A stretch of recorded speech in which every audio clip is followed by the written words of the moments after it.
In the anonymity that the darkness of night grants us, Gaul, Jongwoo, and Sumin stepped out of the subway into the streetlight's glow, only to vanish into the shadows, leaving no traces of their lives behind.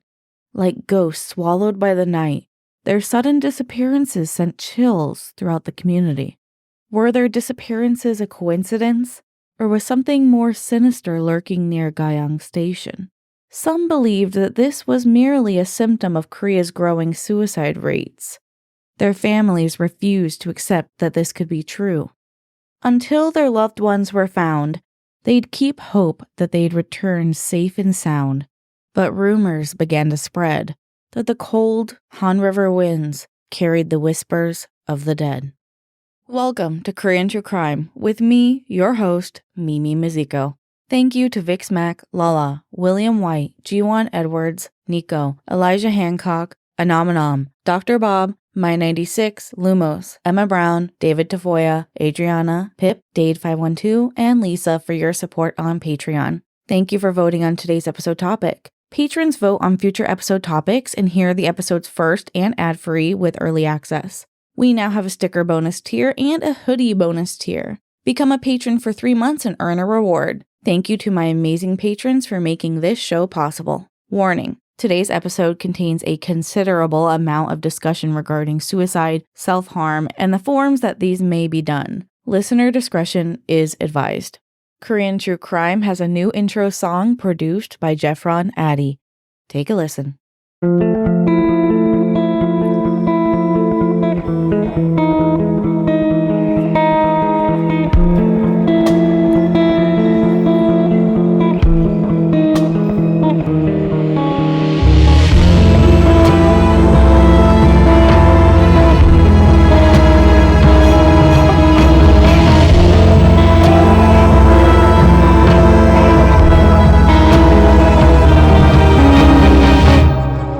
On June 27, 2022, 24-year-old Kim Gaul left work at a company located in Gangnam, Seoul.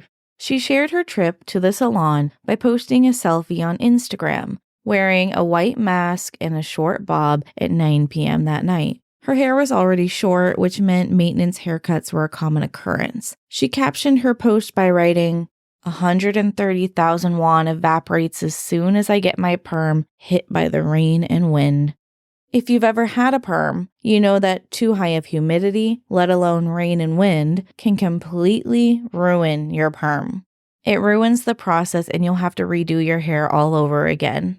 Gao was having a horrible day and lamented about it again on Instagram by writing, Gangnam is, after all, a place where you open your eyes and get your nose cut, which is a Korean phrase that means that you'll always suffer and there's nothing you can do about it.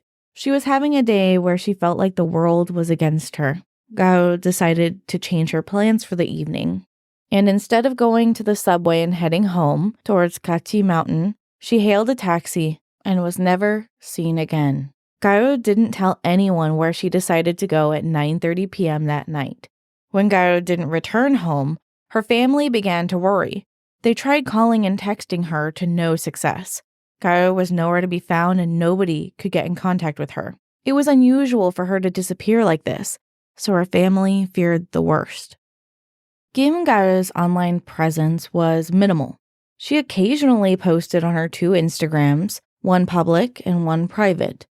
She posted photos with her sister and grandmother in front of restaurants and with high school friends. Her last post on her public Instagram was with her favorite beer, Goose Island. She posted her ruined perm for her family to see on her private account and then went silent. As Gao's family sat at home, suddenly an ambulance arrived at 11 p.m. The emergency worker came into their home and stated that a 119 call was made, stating that a woman on the premises looked as if she was about to faint and needed medical assistance. The family was surprised because none of them had made the call and they had no idea why an ambulance would be there. They thought maybe the call was for a neighbor and the address was given wrong. But when they asked who made the call, it was Gaul.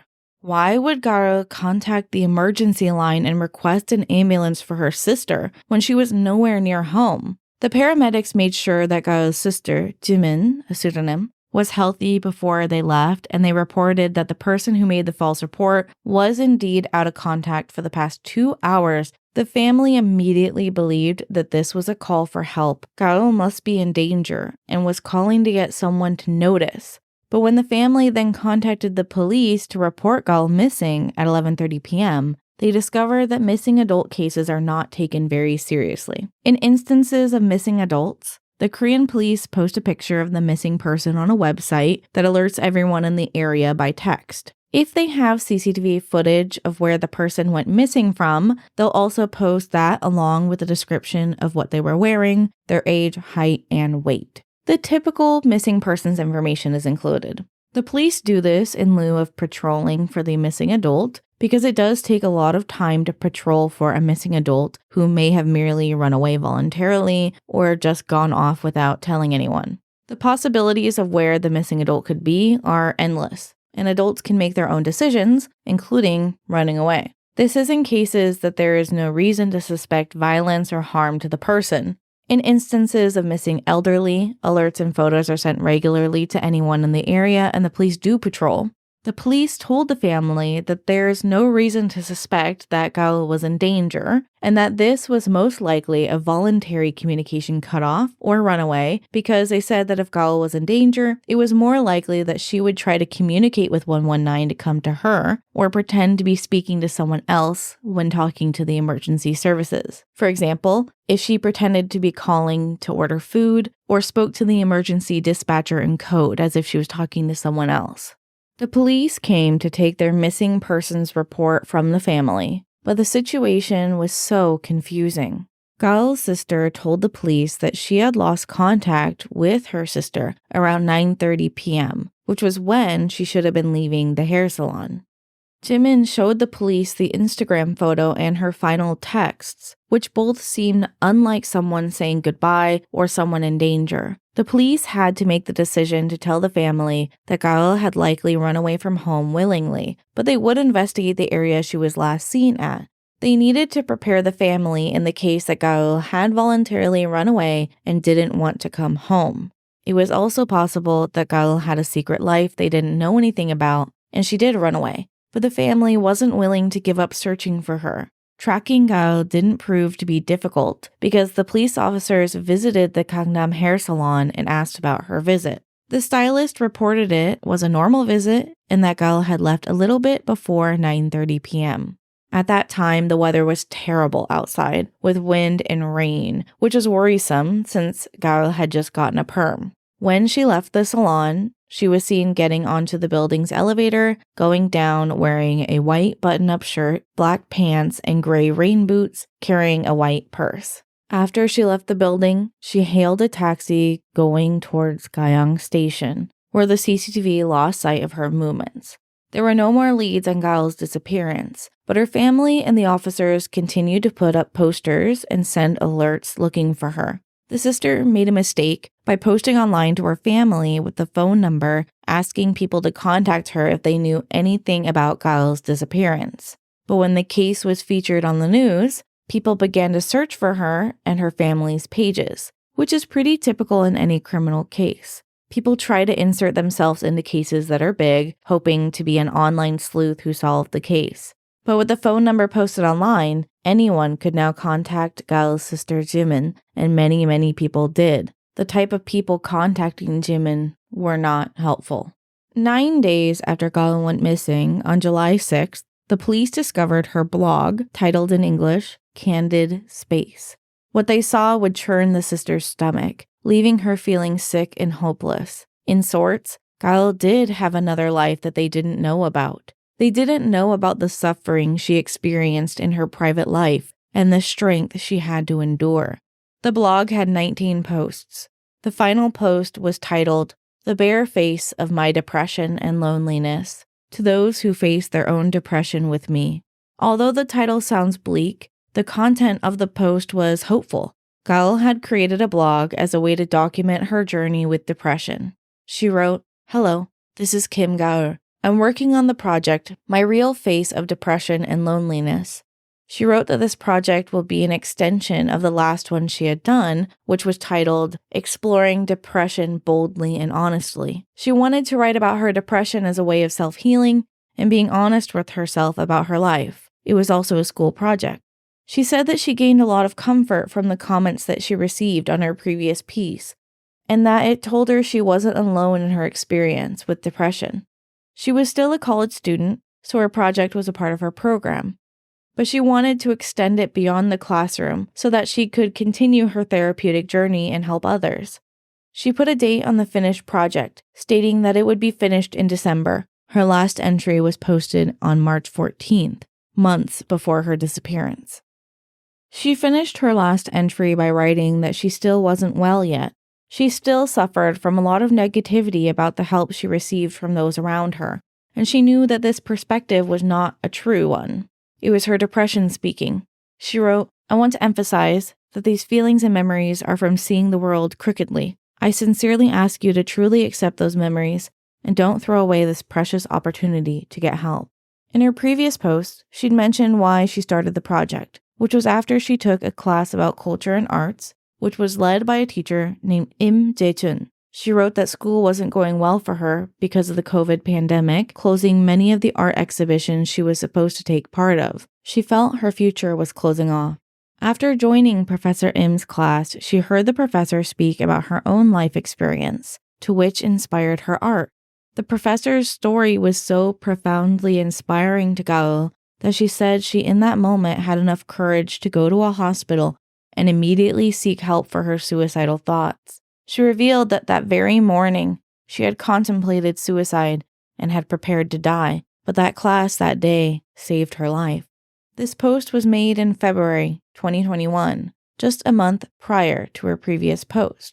The comments on this post are a haven for women of all ages screaming into the void, hoping to relieve some of their own suffering in the face of their own depression. Many of the commenters return to this page multiple times to leave loving comments of support for those who are struggling just as she was. Galo's project, although still unfinished, has touched the hearts of so many who were too, just as she was with her professor, inspired to continue living. The remaining 17 posts on her blog are a collection of diary entries that she had made, beginning on November 4th, 2020, stating her intent to begin the project and that she had entered into psychiatric care and was beginning to feel a bit better, but that she had a dark history with self-harm and suicidal thoughts. She wrote hopeful things that working through her own depression and being honest about it may help herself and others. Her second post detailed her decision to enter psychiatric care. Galo wrote that she had difficulty waking up on time for class and appointments. She would often force herself to wake up hours before these events because the anxiety of going to a scheduled errand or appointment would make her worry all day. She tried to remind herself that many people see psychiatrists and that it wasn't just her problem. She wrote that she hoped depression wouldn't be the default of her life and that she didn't need to live forever as she was now, a sentiment I think too many people can relate to. Her post spiraled as her mind darkened, and she began to wonder how she might have ended her own life. Ultimately, she wrote that to minimize the suffering of her family, if she was to die, she would want to jump from a bridge into cold water. But in a moment of clarity, she wrote, "It will change, that this wouldn't be forever. She could change her future." She went to see a psychiatrist but struggled to talk about her past because she had experienced depression amnesia. Her thoughts turned to her grandparents. She was extremely close to her grandparents and has many photographs on Instagram of her and her grandmother. But she wrote that she wondered about her grandfather and his own struggle with depression. Galo's memory of her grandfather, smoking a cigarette, asking about her day, and holding her hand on the walk home from school, as he listened intently to her talk about her friends, was such a warm memory to her that she refused to let go of. She recalled that he always told the same stories, repeating them constantly, which annoyed her then, but now as an adult she wished to hear them just one more time. When he passed away, she just wanted to see a smile telling her to stop crying and to feel his arms hug her once again. Although she knew her grandma and sister loved her very much, she felt that they were annoyed by her depression. unlike her grandpa who always made time for her crying and scolded her lovingly. She felt that the only place she could comfortably cry was with her grandfather, and now she had nothing left. Which wasn't true, but her depression twisting her reality. Gao told her life story through her next posts. She was raised by her grandparents and her father, who worked while her grandparents took care of her. But when she was 19, her grandfather passed away. She felt like she was the only one affected by his passing. Although, as many know, mourning is a very individual process and looks very different for everyone. Although her grandmother didn't mourn loudly, which made Gao feel uncomfortable with how sorrowful she herself was feeling. She was one who sobbed loudly when sad, and her grandmother and sister were not.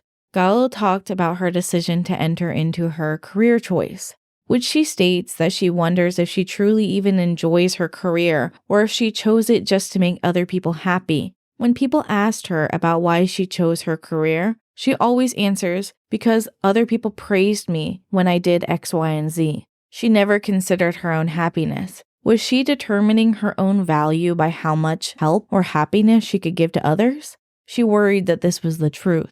Gao described her search for acceptance and love from others as a warm spotlight on stage. She wanted so badly to find herself in the spotlight, showered with love and attention, just as her grandfather had done for her. But she knew that the search for others like her grandfather might be a losing battle. After visiting her psychiatrist, she began receiving treatment for her sleep disorders. She experienced insomnia, panic attack, night terrors, sleep paralysis, and sleepwalking. Because of her lack of sleep, she also experienced migraines that would make her easily stressed and quick to anger. But it would take time to treat these conditions. In the meantime, she wanted to talk more about her choices in life. She had gone to school for a degree in journalism. But after her grades began to fall, she switched to culture and arts because she felt more a passion for these classes. Her father disagreed with her change in degree, which caused a lot of friction in their relationship, but it may have been one of the only times Gao was able to fully control a choice in her life, which meant this was a pivotal moment for her family to support her when she needed it most. But they didn't. They expressed disappointment in her for going to a different career that was deemed as less important and meaningful. Because her grades had dropped in the journalism classes, she lost her merit scholarship that was mostly paying for her schooling, alongside her father who promised to pay for her living expenses if she kept going to school. But whenever she did something that he didn't like, he would threaten to stop paying, which essentially made her feel like a hostage in her own life. She resented her family for treating her like she was an investment rather than a part of the family, because she wasn't profitable or bringing status to the family, which is a story that's shared by many East Asian children. A theme you can find in spoken word, poems, movies, books, and songs. Although not unique to Korea, it is shared experience by many in countries with very high education standards. Gao detailed that she began to self-harm at this time. She woke in the middle of the night following an episode of sleep paralysis to see a laptop cable next to her bed. She couldn't recall placing the laptop cable there, but felt the need to wrap it around her neck and attempt to strangle herself. Although she said that she didn't have enough strength to end her own life, it was her strength to go on living that may have saved her. The psychiatrist then decided to prescribe her sleeping medication to stop the insomnia. The next day, she wrote that she hated hearing the word "전바" from her peers. I'd never heard this slang term before, so I did some research and spoke to a few Korean peers of mine. 전바 is a term that stands for fucking burrow, which came from the popular Korean game StarCraft, which meant to burrow quickly. When burrowing, it essentially was a term calling their team to hang in there or hold on. 전화 버티기, which meant fucking hang on. The term isn't popular any longer, but was used as a meme for a while after it began to be used more mainstream. It made a resurgence for buying stocks when people would hold on to stocks to keep hanging in there. But it quickly fell out of popularity again. Now a term that some may use to merely mean endure until the day you're resurrected. It was used by some in video gaming once more, but also in campaigns for those who experience suicidal thoughts. They wanted to express to those who were suffering in silence to hold on for dear life, and no matter what happens, no matter how difficult life is, just hold on, which to Gao felt ignorant and like reckless advice. She wondered what they thought depressed people were already doing by merely existing. Gao decided to visit the Suicide Prevention Center on November 10th, 2020, and they said she needed an emergency contact. After listing her sister's number down, she regretted it immediately. Her sister didn't know that she had depression or suicidal thoughts. How could she explain this situation to her sister? After leaving the center, she felt she made the trip for no reason because talking to the therapist wasn't helping. Then, on November 18th, 2020, she made her second trip to the psychiatrist. This time, they stressed the importance of her continuing her medication and prescribed her tranquilizers and medication for sleeping, depression, and migraines. She also experienced anemia, and they gave her supplements to help her with the dizziness that she started to have. Kyle decided she would start to do more things that made her happy, like visiting cafes and drinking warm tea in the sunlight. She had moments of relief from the sorrows in her mind, which gave her hope and brought her joy. Her worries turned to her sister finding out about her depression because on weekends, she often visited her sister and grandmother, but she had to take many different medications which her family would clearly see. She didn't want to face criticism or judgment from her family, although this may have been the paranoia she experienced from her depression speaking. By her third visit to the psychiatrist, she began to feel less nervous about going to her appointments. By this time, only her insomnia was improving. The rest of her symptoms were merely continuing at the same intensity, without worsening, which was progress to her. She knew she could endure at this rate. She said that if her medicine was a respirator, then counseling therapy was teaching her how to breathe deeply and healthily. What a nice sentiment. But she didn't have any intention of going to counseling further. She felt the medicine was all she could handle at this point. By November 25th, 2020, her medications began to work effectively. Her migraines stopped and she was sleeping through the night. Her urges to self-harm began to subside, but she was still experiencing stress and was overwhelmed by loud sounds. Only 3 people in her life knew she had dealt with insomnia and depression, which were 3 friends of hers. She'd been a bit more honest with them, but they grew so worried about her that she felt like a burden, which made her feel grateful in the end because of how much they did care for her. She doesn't name these friends, but I'm sure they know who they are, and I hope they read the thank you that she put into words for them. She stated that they made her feel like she is doing a good job being alive. By November 30th, 2020, Gail started to feel more confused consistently. She lost her wallet and phone by setting them down in public. She started to leave things on around the house, like electric blankets. She was scolded often by her father and grandma. Then she lost her brand new headphones. At her job, she started to make small mistakes that she had to constantly cover up or fix to avoid her manager scolding her too. The headaches and migraines returned, but only for a short while when she was stressed. In the end, she was thankful that she was finally sleeping through the night due to the medications. But then, on the 28th, the previous Saturday, she decided to try not taking her medications because of how tired and dizzy she felt when taking them. When the dizziness episodes came, the world felt like she was living through VR. No matter where she looked, she saw geometric patterns, even when she closed her eyes. The world felt just lightly unreal, as if she was experiencing a glitch in the matrix. Her sensitivity to sound began to increase. Buses, cars, people talking, any consistently loud noises enraged her and made her feel like she was going crazy. She wanted to endure, so she tried meditation and conscious breathing methods. That was her final diary entry that she posted as a part of her ongoing project, until her update in March of 2021, stating that she would be studying her mental illness as a part of the Boldly and Honestly Looking at Depression project.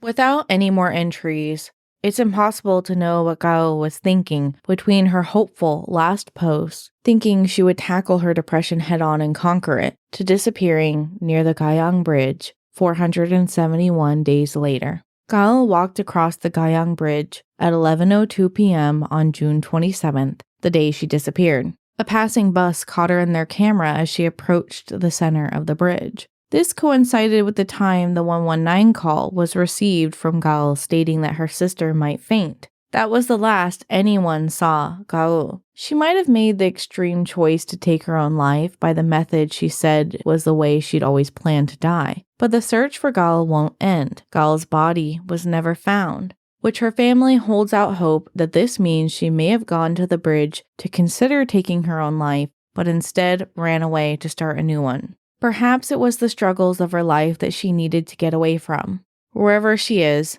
and whatever happened to her, I hope that she now is at peace. 10 days after she went missing, a detective found a note written on her laptop that they believed could be a note detailing her intent to commit suicide. The note's content was not released in its entirety, but in the letter she wrote, "I don't want anyone to be sad about my death," a similar line to what she expressed in her diary entries. The police continued to investigate the black boxes of cars and buses that crossed the bridge that day. When the first bus passed, it was 11:02, the time that Gal made the phone call. 8 minutes later, another bus crossed the bridge and had no sight of her the entire trip across. From the halfway point of the bridge where she was seen, reaching land in either direction would take less than 10 minutes. But that's not what the police suspected that she did. Although we cannot know for sure what happened to Gal, because even with divers, drones, and searches, nothing has been discovered. Gal's sister, Jimin, was forced to change her phone number following the public getting access to it. She began to receive prank calls and texts, some with malicious intent. She received one text message that said, "Why are you searching for her? If she's going to kill herself, she should just do it. Don't waste our tax money." Others sent her sexually explicit photos and texts. While mourning her sister, she was tormented by these messages. Despite the signs pointing to her sister's unfortunate suicide, the investigation has continued to this day in 2024, with all possibilities open. A few weeks passed, and the police received a call that sounded like déjà vu. A call came in that another person had gone missing after leaving Gayang Station 6 weeks later on August 7th, 2022.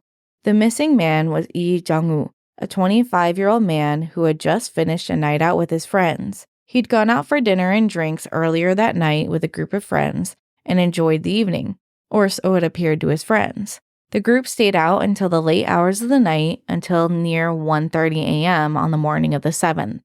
After saying goodbye to his friends, he got on the subway at Airport Market Station on the Seoul Subway 9. He rode the subway only 4 stops, which approximately takes 10 minutes to travel. But from 1:30 to 2:15 a.m., there's no sight of Jung-woo. Despite the trip only needing to take the 10 minutes, Jung-woo doesn't exit the station at Gayang until 2:15 a.m., 45 minutes later. He is caught on the exit 4 CCTV and appeared to be under no duress. He just walked calmly to his destination without any unusual behavior. He clutched his phone in his hand instead of placing it in his pocket, but he didn't use it while he waited for the train. But when he left Gayang Station, he moved out of the camera's view and wouldn't be seen again. However, as he left, he decided to make a phone call. He called his girlfriend and told her about his night. He gave generally vague answers about his evening and didn't say anything out of the ordinary. They spoke for about 15 minutes without him saying anything that stood out. After he said goodnight to his girlfriend and ended the call, he turned off his phone. It was possible his phone had also died. However, it was within a minute of ending the call. He hadn't told his girlfriend that his phone was dying and he needed to get off the phone, so it was more likely that he had turned off his phone himself.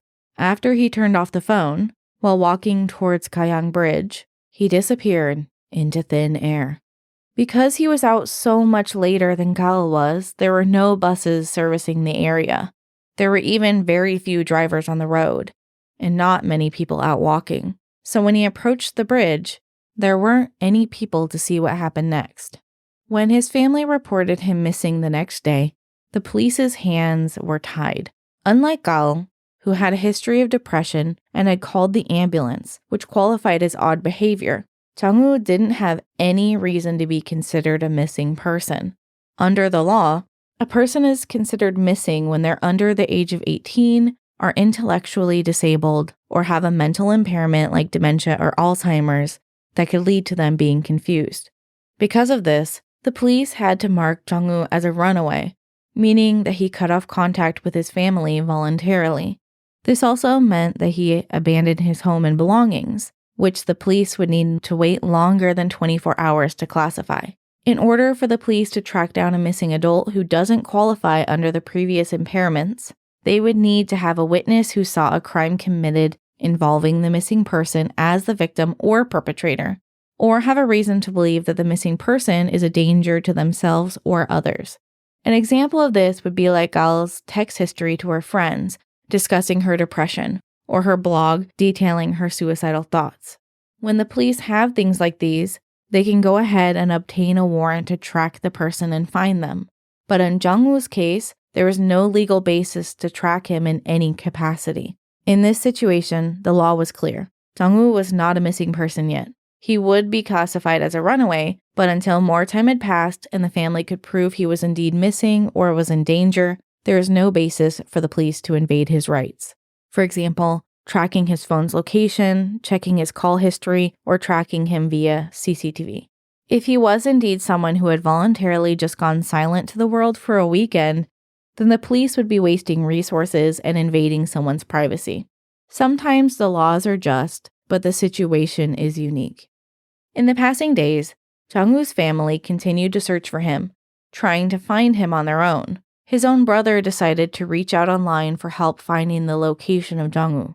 In many missing persons cases, utilizing the far reach of social media can quickly help find someone. Jung-woo's family was very aware of Gal's missing person case, because this case was being so heavily compared to it. Although they didn't have many similarities beyond their location, people were trying to say that something paranormal lured them to the bridge, or that there was some criminal organization that was kidnapping people in the late hours of the night.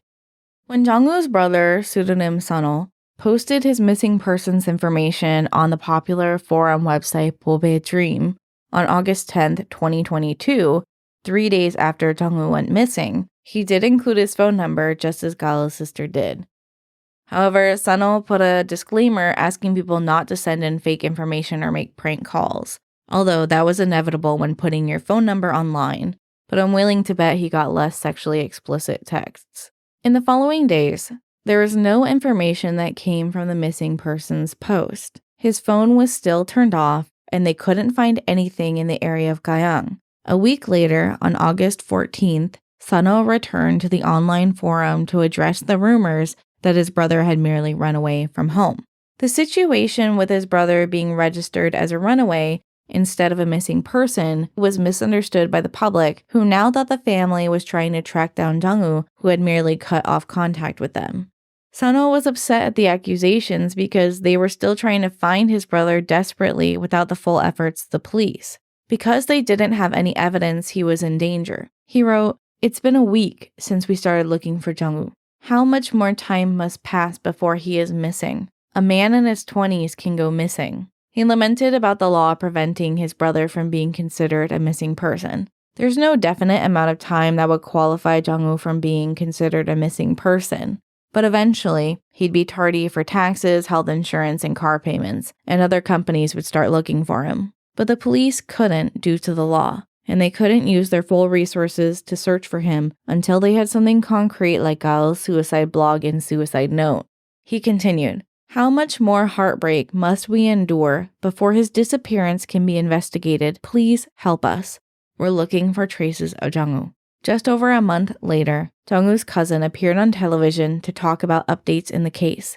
They didn't have any leads about what happened to Jung-woo or what might have happened to drive him away. Nobody wanted to discuss the possibility that he had committed suicide on the bridge.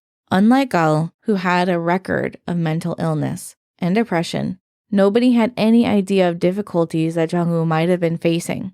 There really wasn't anything for them to go off of for where to look for him. He hadn't written anything concerning or said anything out of the ordinary to any friends or family, at least that was shared. But then, on September 24th, 2022, when Jung-woo's cousin went on television to talk about the case, he revealed the discovery had indeed been made. Near Gwangsangbo, on Gwanghwa Island, in the mudflats, the lower half of a body was found. The police didn't know whose body this was because of the advanced decomposition from it being in the water during the summer and then washing up onto the mud flats. Animals had had access to the remains for however long it was there. The remains indicated that they were Jung-woo's because of the pants and shoes that were found. The remains that were found only included the hips and legs. The torso, head, arms of the deceased were nowhere to be found. Due to the advanced decomposition of the body, they couldn't determine the cause of death, although Jung-woo's body was not the only one found, because the Han River is widely known as a suicide hotspot. We'll get into why that is later, but his remains were found with another body, which was not identified publicly. The Han River flows through North Korea and South Korea, so if remains are not found promptly, they believe that likely they floated into North Korea. However, remains often wash up to shore or surface much earlier than this, but the weather had been windy. Jung-woo's family was devastated and demanded that they search for the rest of his remains to determine what had happened to him. They had to wait 2 more weeks for conclusive DNA results that would identify the remains as absolutely belonging to Jung-woo, because the clothes were also badly decomposed, and his shoes were just a popular sneaker brand. Jung-woo's cousin criticized the police for not taking their case seriously and conducting a full investigation into him being missing the weeks prior. He believed that if the police had started their investigation early, they may have found his remains within a few days, which would have helped unravel the puzzle without the loss of evidence from the water. His family insisted that he didn't have any circumstances in his life that would lead him to jump off of a bridge and commit suicide. Although suicide is not always predictable with signs, but his family was mourning. They insisted that he wasn't a gambler or put all of his money in stocks that failed, which economic failure and debt are very large factors for suicide, and to them he had no evidence of depression. So they were disappointed that his missing persons case wasn't investigated as potential human trafficking, especially now that only half of his body was discovered. They believed that the body separation may not have been due to the decay of the water, but from him being murdered.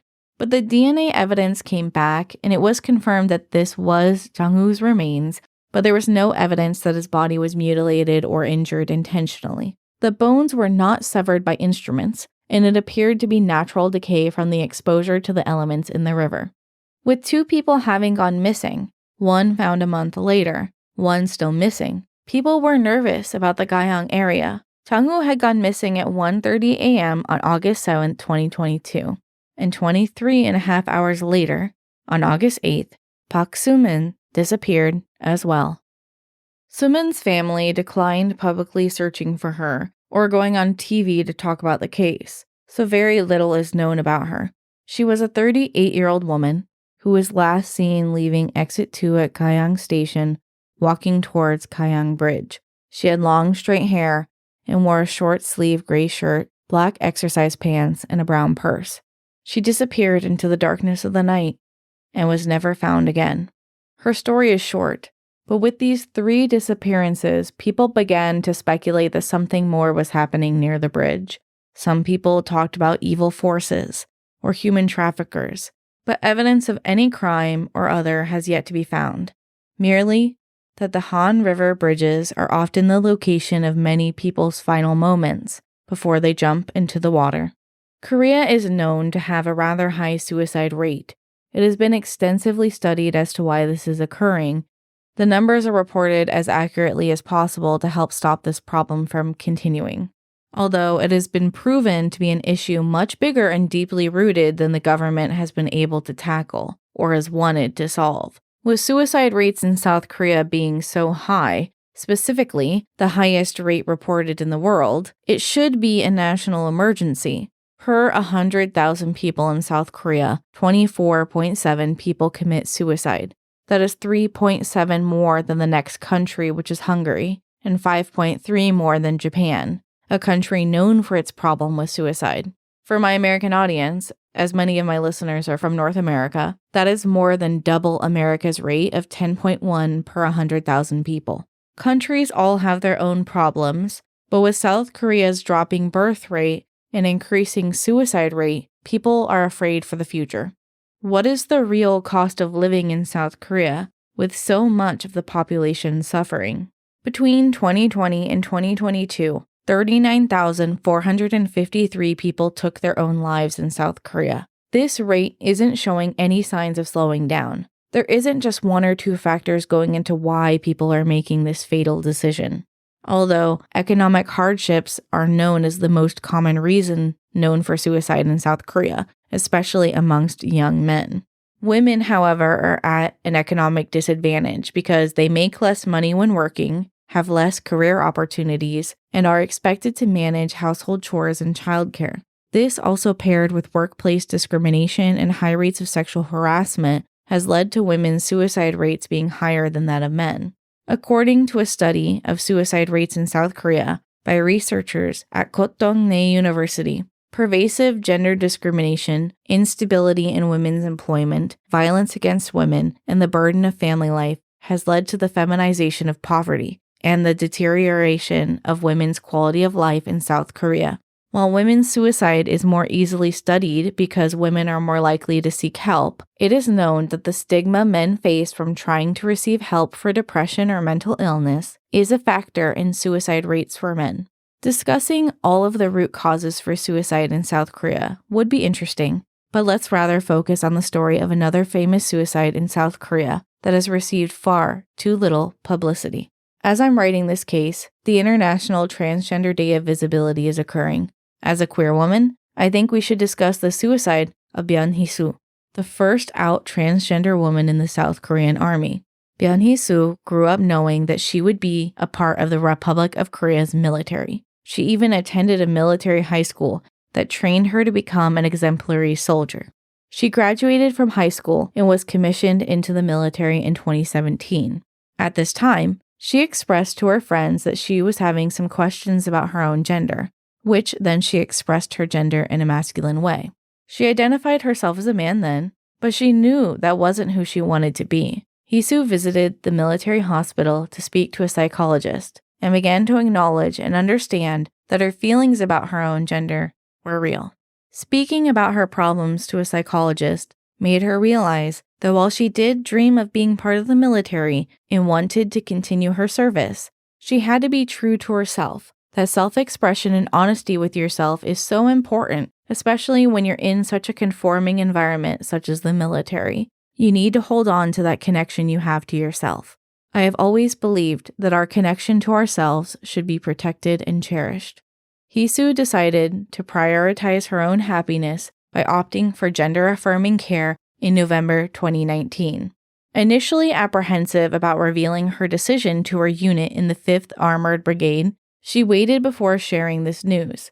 When she finally mustered the courage to open up to her unit, whom she had grown close to as their commander, they not only supported her but also cheered her on, giving her hope and courage for the future. With the backing of her battalion, Hee-soo was granted permission to travel to Thailand for gender-affirming surgery. However, amidst the support and joy, Hee-soo knew challenges would await her when she returned. She anticipated that her military qualifications would be reassessed to align with those of a female soldier who has a lot less duties than that of a male soldier. Following Sergeant Byun Hee-soo's request to continue serving in the military as a woman, the Military Human Rights Center held a press conference. At the age of 22, while serving as a non-commissioned officer and commander of the 5th Armored Brigade, Hee-soo underwent gender-affirming surgery in Thailand. She was still on active duty, but took vacation time to travel to Thailand. When she returned after the healing process from her surgery, which we will not go into the details of, she petitioned to be reinstated as an active duty officer as a woman. Her case was given to the Military Human Rights Center, and that's when they held a press conference. This was the first such case to ever be brought forward, so it was going to be a very publicized one. This could set a precedent for other transgender soldiers to openly serve in the military. Byun Hee-soo began her speech by stating that since she was a young child, she wanted to become a soldier and protect the nation. She worked hard to be accepted into military high school and passed the strict examination process. She was proud she'd achieved her lifelong dream of becoming an NCO. However, even after achieving her dreams, she wasn't fully happy. Something deep in her heart wasn't right. She felt an emptiness inside herself as symptoms of depression and gender dysphoria crept in. As time went on, she knew she wouldn't be able to serve in the military much longer if she didn't get help for her depression. Her friends didn't know what her depression stemmed from and suggested that she take a break from the military and just be reviewed for unsuitability for active duty. But her dream was to serve her country as a soldier, so she stomached her dark thoughts and soldiered on, but there was only so much more pretending that she could do before the overwhelming sadness overtook her life. That's when she made the choice to seek psychiatric care at the military hospital. The psychiatrist heard her dilemma and advised her that the best solution to her condition would be to actively understand and resolve the feelings, rather than letting them accumulate in her mind. That's when she came out to her unit and received the support she so desperately needed and wanted. As an award-winning armor crewman specializing in operating tanks, she'd been the only one in her battalion to receive an A grade in tank operation. She was so proud of her achievements and always tried to be the best of the best. With a recommendation from the military psychiatrist and doctors, she was granted an extended vacation to receive the surgery she requested for gender affirmation. She was granted this without any issues because of her exemplary record with her unit. In the press conference, Yisu thanked her commanders, unit members, and fellow soldiers, who all helped her to discover what would truly make her happy and to get the gender-affirming care that saved her life. Yisu asked for the consideration of the Republic of Korea Army headquarters to reinstate her as a female soldier. Yisu would be the first openly transgender soldier in the South Korean Army and be the only female soldier to have ever experienced the full training of the Army. Women have a much different experience in the military. She acknowledged that the military may not be ready to accept a transgender soldier yet, and that she herself was hesitant, but she believed that the military could continue to make progress to respect all humans' rights. When she joined the military in high school, she recalled that even minor problems would result in serious disciplinary action, but now there is much more humanity and compassion towards mistakes made by new soldiers. Of course, Yisu wasn't in a position to criticize the military or talk about anything negative, which potentially she didn't have any negative experiences, but the military has a very long history of not being very welcoming to LGBTQIA+ people. Yisu wanted to remain as a good example of how transgender people can serve their country and contribute strength and expertise to the military. She wanted to remain as a frontline soldier ready to be deployed. That was the end of her speech, which concluded with a Q&A portion. She was asked about how she was told she would be discharged from the military, and if she wanted to come out as a transgender woman while in the military. Yisu never had any intention of coming out, but felt it was necessary if she did want to receive the gender-affirming care. At a point, it would be difficult to hide her gender expression and true self. She was hopeful that she could be reinstated, but feared for the worst. She said it felt like she was losing someone she loved, or being told she was losing a limb. There was nothing she could do about being discharged, and it was hurting her deeply.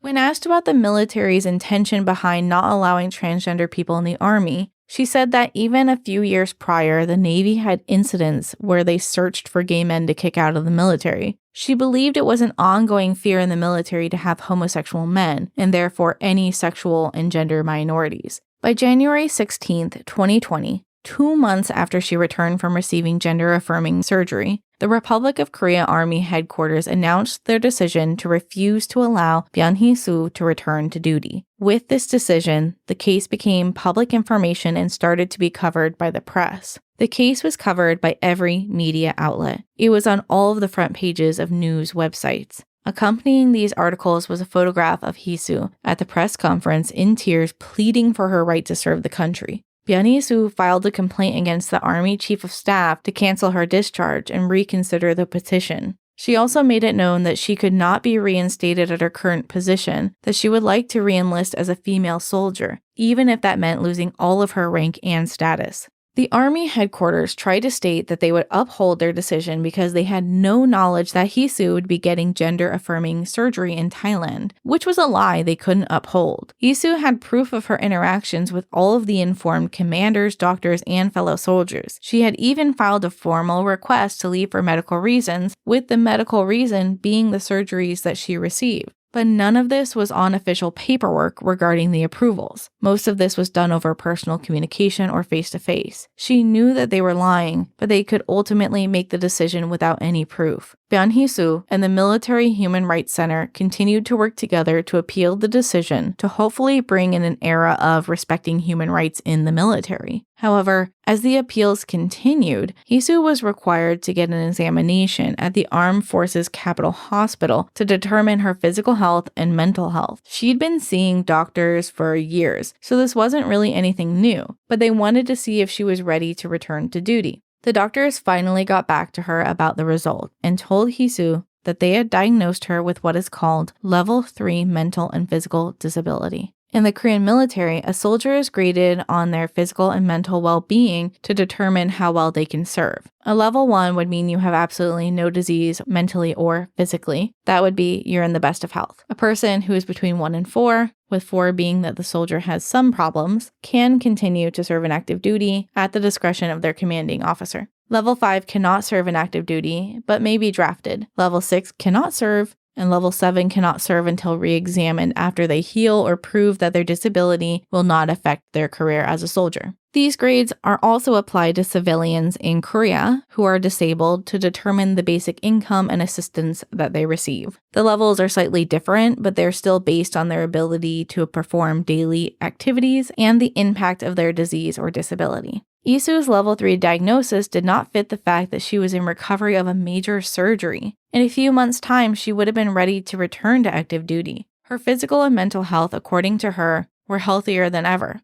It seemed that because the case had become so public and so large, the military needed to take a stance on whether or not they believed transgender people to be suffering from mental illness. At this time, as the public, we do not know what the doctors told Hee-soo. Perhaps her gender dysphoria, which many transgender people experience, was a large factor in the level of her mental health grade. The appeal and denial process went on for an entire year across 2020. By February 1st, 2021, the National Human Rights Commission was involved and on her behalf tried to get the forcible discharge from the military canceled. The Army quickly responded with a swift no. They said their decision was unanimous. Byun Hee-soo now had very little chance of returning to the military in any manner, but she was being praised by the entire queer LGBTQIA+ community as a beacon of hope. Regardless, if anyone wanted to actually join the military or serve as a transgender person, it was a precedent that would open the discussion for other human rights discussions.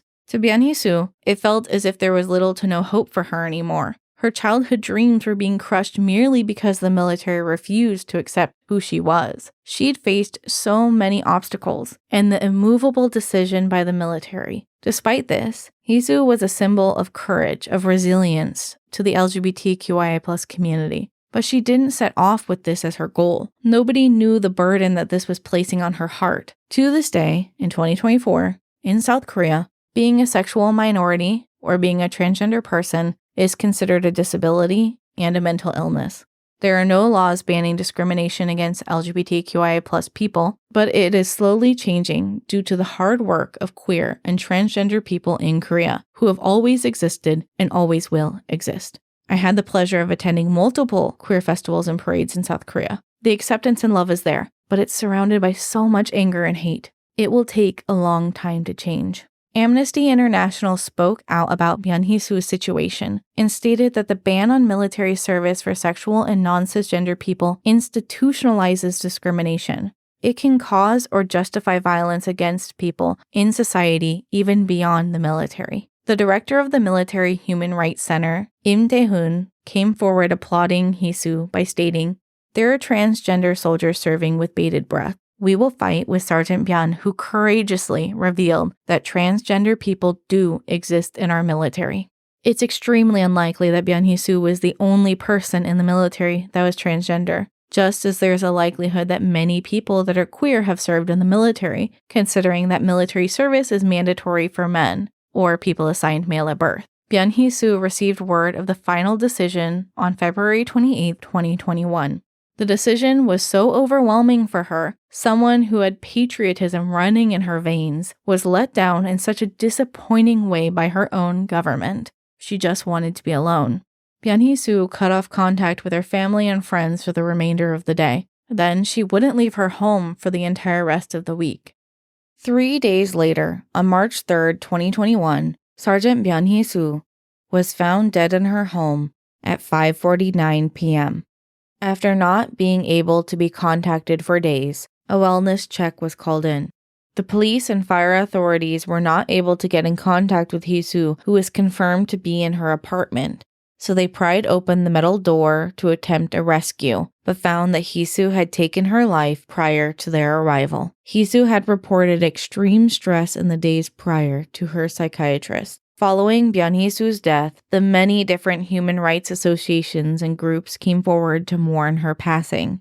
A representative of Sukmyang Women's University posted a memorial on social media that said, "Compared to a 3-leaf clover, a 4-leaf clover is a mutation, but sometimes we look for a 4-leaf clover to bring good luck. Sergeant Byun-Hisu will forever be remembered as the smiling tank operator." On December 1st, 2022, Hisu's family sought to have her buried in the military cemetery since they argued she died in the line of duty as a patriotic soldier. However, the decision was made to classify her death as a regular death and not a death in the line of duty. Soldiers who die of natural causes while in mandatory military service are even considered having died in the line of duty. But one of the most passionate, patriotic soldiers they had couldn't be considered? This decision was supported by the fact that they had already decided to discharge her from the military by the time she died. After some more deliberation, the review committee did decide to recognize that Hisu's discharge would not deny her status of being a former sergeant. Brigadier General Park, Hisu's commanding officer, spoke on her behalf in multiple meetings before and after her death, which led to his demotion, although the military denies that this was the reasoning behind the demotion. With such a high rate of suicide in South Korea, and the story of Gaul, Jung-woo, Sumin, and Hisu, the government's constant fear was that this would lead to more deaths. 베르테르 효과, or the Werther effect, is a phenomenon in psychology and criminology in which following a suicide of an idolized or prominent person, many more people will commit suicide in the time following. The term Werther effect comes from the Johann Wolfgang von Goethe novel, The Sorrows of Young Werther, in which the main character dies. Following the release of the novel, many young readers in turn took their own lives as well. This phenomenon has been observed following the death of Elvis, Michael Jackson, Japanese star Hide. In Korea specifically, between 2017 and 2020, 3 prominent celebrities committed suicide. Jonghyun from the K-pop group SHINee, Suri from the K-pop group FX, and Guhara from K-pop group Kara.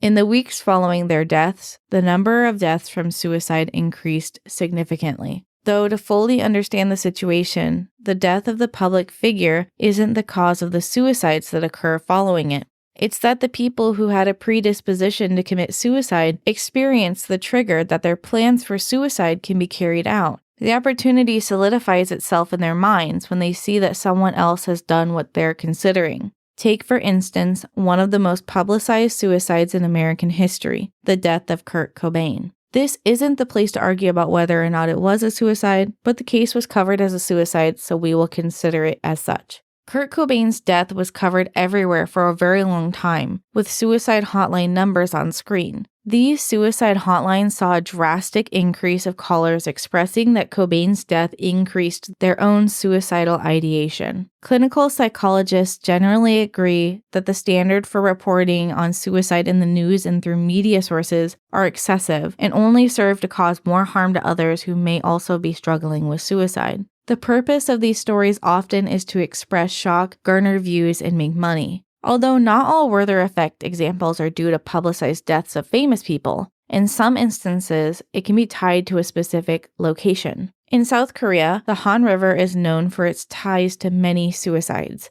In particular, on this river is the famous Mapo Bridge, which is a large highway that crosses the Han River. This 6-lane bridge has the morbid history of being a hotspot of suicide. People come from all over Korea to jump off this bridge to end their lives. The situation is so bad that police monitor the bridge on known high suicide days, like the day of the college entrance exams. The bridge now has CCTV covering its entirety, and loitering on this bridge will summon the police.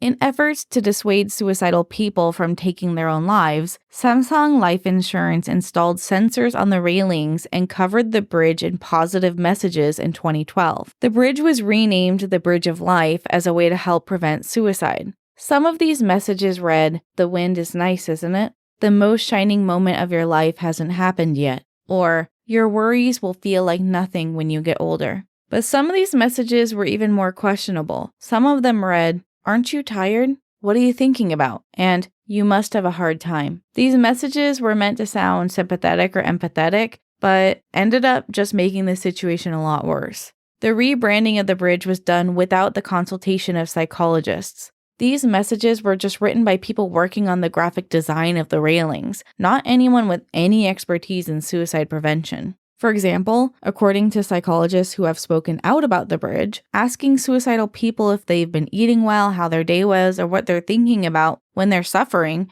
only further makes them focus on the situation they're currently in. Talking about how nice the wind is or how blue the sky is can make them think about how they want to escape the world. These phrases may feel harmless, but to someone who is in a suicidal headspace, these may trigger further negative feelings. Some of the worst phrases on the bridge included one that said, "It isn't like you have cancer or anything, so just get older." There were also Korean puns on the bridge that sought to make someone laugh at how bad they were. Then there was another that was just the question, "Are you good at swimming?"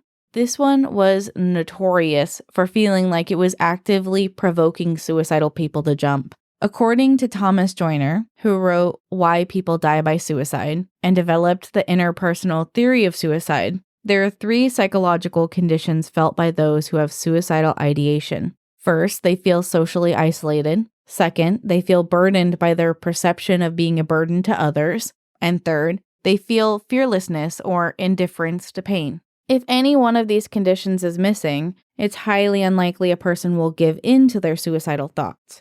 Therefore, the way to prevent people from committing suicide on the bridge is really only one method: physically taking away the opportunity or making them less fearless of pain, which would be drowning. This may sound cruel to want suicidal people to be afraid of dying, but it is effective in then preventing suicide in the moment.